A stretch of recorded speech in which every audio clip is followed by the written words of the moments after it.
निशा गुप्ता जी का बहुत बहुत धन्यवाद।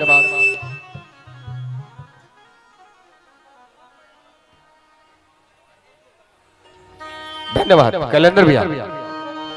चले निशा गुप्ता जी आप सीधे सीधे मंच पर। मैं बेटी बहन निशा गुप्ता आप सब तमाम भोजपुरी श्रोतागण के और एजम माँ कंकाली महोत्सव में ये मंदिर में जितना की हु जुटल बा, बड़ से लेके बुजुर्ग तक, छोट से लेके बड़ तक हमारी उधर माताएं बहनें हैं। आप सभी को भी यहीं से चरण स्पर्श करती हूँ और बहुत ही अच्छे अच्छे कलाकार यहाँ मंच पे आप सभी के बीच जुटे हुए हैं और सबका समय मिलना चाहिए। तो आइए छोटा सा भजनों का भाव का मुझे भी कुछ समय मिला और मुझे बहुत खुशी हुआ कि आज माँ कंकाली महोत्सव में आज हम अपने उपेंद्र भैया जी, सोनू भैया जी, सुमन भैया जी और संतोष भैया जी, छोटू जी की तरफ से कुछ गावे के मौका मिला है। अनिल जी और हमारे बहुत ही अच्छे अनाउंसर दोनों भैया जी यहीं पे बैठे हुए हैं। तो मैं चाहूंगी कि जैसे आप सब हर कलाकार को आशीर्वाद और प्यार दे रहे हैं उसी तरह सारे कलाकार को दीजिए। और हमारे गोपाल राय गुरु जी भी आ चुके हैं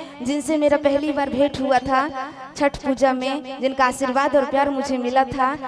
उसी समय गोपाल राय गुरु जी से कुछ सीखने का भी मुझे मिला था।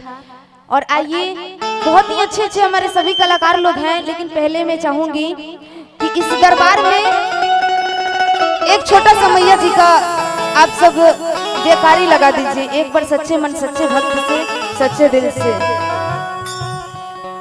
एक बार जरा सब लोग हाथों को उठा लेंगे पूरे पूरे, जिनके जिनके पास हाथ है वही उठाएंगे और जिनके पास नहीं है वो मत उठाइएगा और जिनके पास होगा तो उठा लीजिएगा, नहीं तो पैसा मंगल है। बोलिए सच्चे दरबार की, बोलिए मैया कंकाली जी की। क्या बात है, बस इतना काफी है। और आइए भजनों में हम लोग आगे बढ़ेंगे और भजनों से शुरुआत करेंगे। क्या